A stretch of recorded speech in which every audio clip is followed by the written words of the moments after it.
Bapak Ibu Saudara yang kekasih dalam Kristus Yesus Tuhan kita, selamat bertemu kembali dengan kami HKB Pekernolong yang selalu setia bersama saudara dengan Renungan Malam Shalom.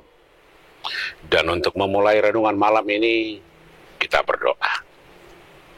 Kami puji Engkau Bapa di dalam nama Yesus Kristus Tuhan kami, karena kasih-Mu yang tidak pernah berkesudahan memberikan kami sukacita, kesehatan, dan hari yang indah. Hingga kami memperoleh kasih yang luar biasa melalui anak-Mu Yesus yang Engkau utus ke dalam dunia ini untuk keselamatan kami. Malam ini kami bersama dengan Engkau. Harilah di tengah-tengah kami, dalam Yesus kami berdoa. Amin.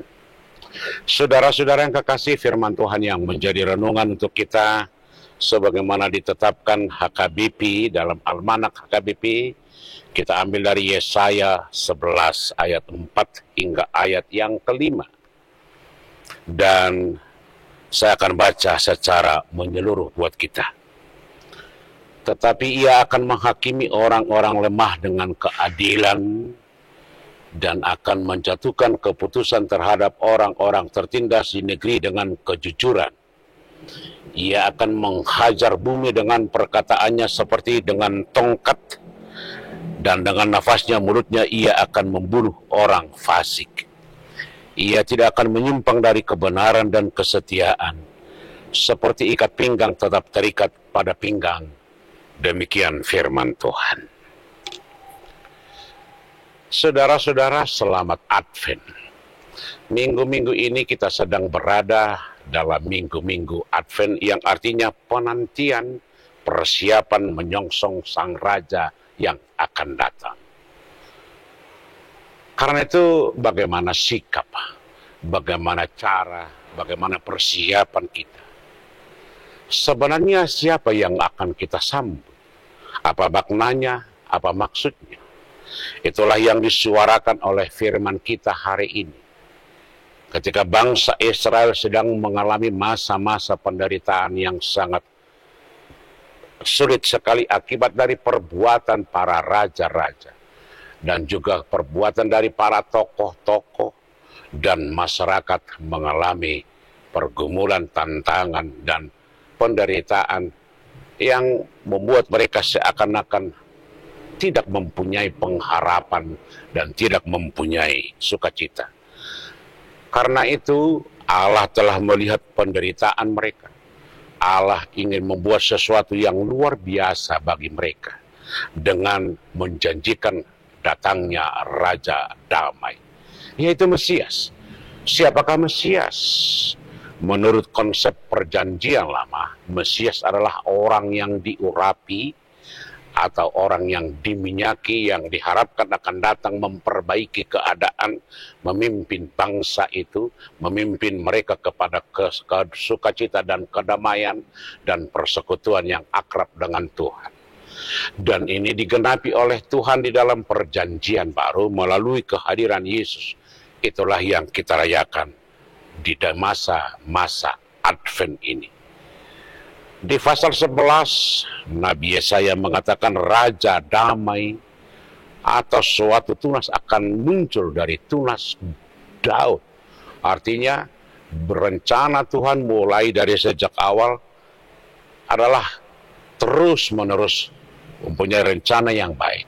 Dimulai sejak dari penciptaan hingga pada zaman Raja Daud, hingga pada saat ini, adalah rentetan dan urutan-urutan yang tidak terpisahkan dari seluruh rangkaian rencana besar Tuhan. Kalaupun disebut di sini suatu tunas akan muncul dari Daud, itu artinya Daud adalah tokoh yang luar biasa, tokoh hebat di tengah-tengah kepemimpinan bangsa Israel. Dan dari tokoh itu akan muncul seorang tokoh yang melebihi segalanya, yaitu Mesias. Apa yang dilakukan oleh Mesias yang akan datang? Di ayat 4 dan ayat yang kelima, Yesaya mengatakan ia menghakimi orang-orang lemah dengan keadilan. dan akan menjatuhkan keputusan terhadap orang-orang tertindas di negeri dengan kejujuran. Ia akan menghajar bumi dengan perkataannya seperti dengan tongkat, dan dengan nafas mulutnya ia akan membunuh orang fasik. Saudara-saudara, inilah makna terdalam dari firman Tuhan. Firman Tuhan harus menguatkan orang-orang lemah. Kehadiran Sang Mesias, kehadiran Tunas Daud, itu akan memberikan kekuatan bagi orang-orang lemah, memberikan harapan, memberikan sukacita. Artinya mereka akan dibentuk dan diberkati menjadi orang-orang yang sama seperti orang-orang lain. Bagi Tuhan tidak ada perbedaan jenis kelamin, kelas strata sosial, atau kelas-kelas ekonomi. Mau besar, mau kecil, mau kaya, mau miskin, bagi Tuhan itu sama. Tuhan memberikan waktu, matahari, bumi, segala sesuatu kepada semua orang, tergantung kepada kemampuan masing-masing. Tetapi di tengah-tengah perjalanan kehidupan, setiap orang mempunyai kemampuan dan talenta. Ada yang mampu mengembangkan diri, ada yang juga tidak bisa berkembang, ada yang bisa mengalami sukacita dengan berbakat yang luar biasa, tetapi ada juga yang terpuruk. Dan inilah yang mau diajak oleh Nabi Yesaya bagi orang-orang yang bisa menjadi sumber sukacita.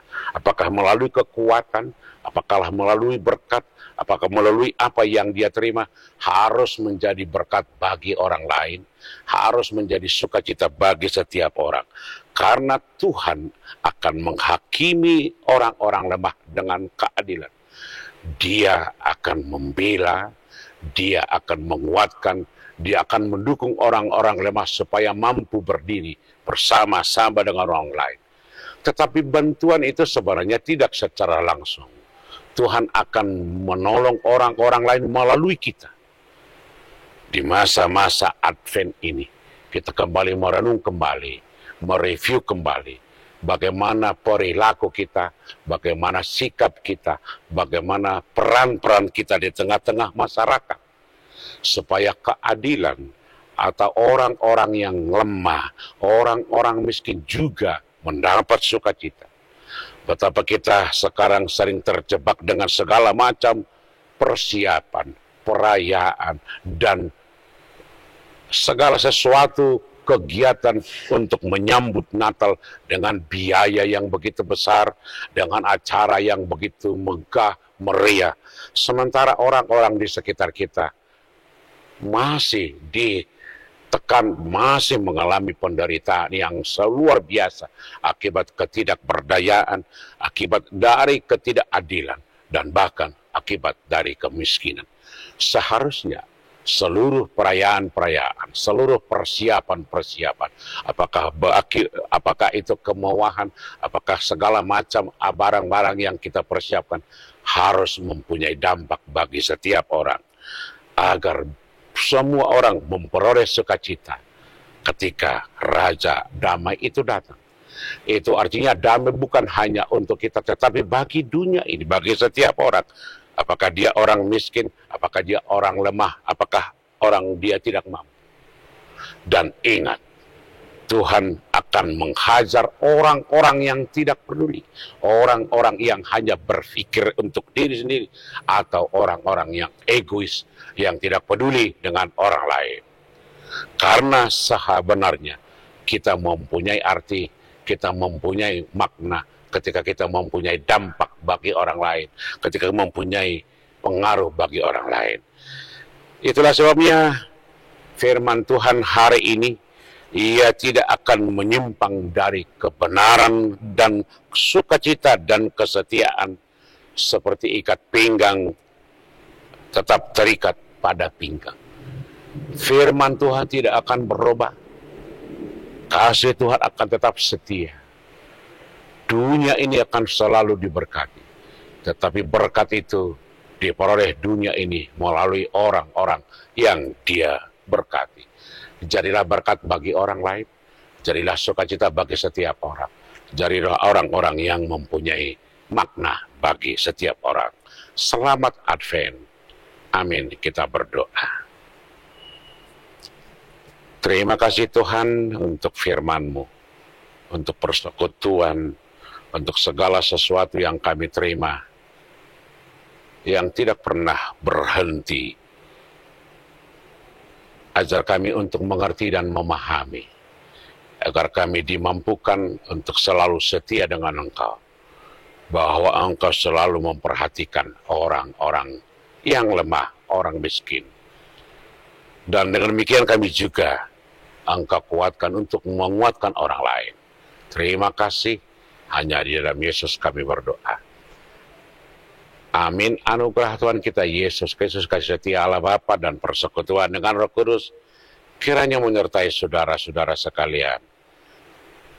Amin.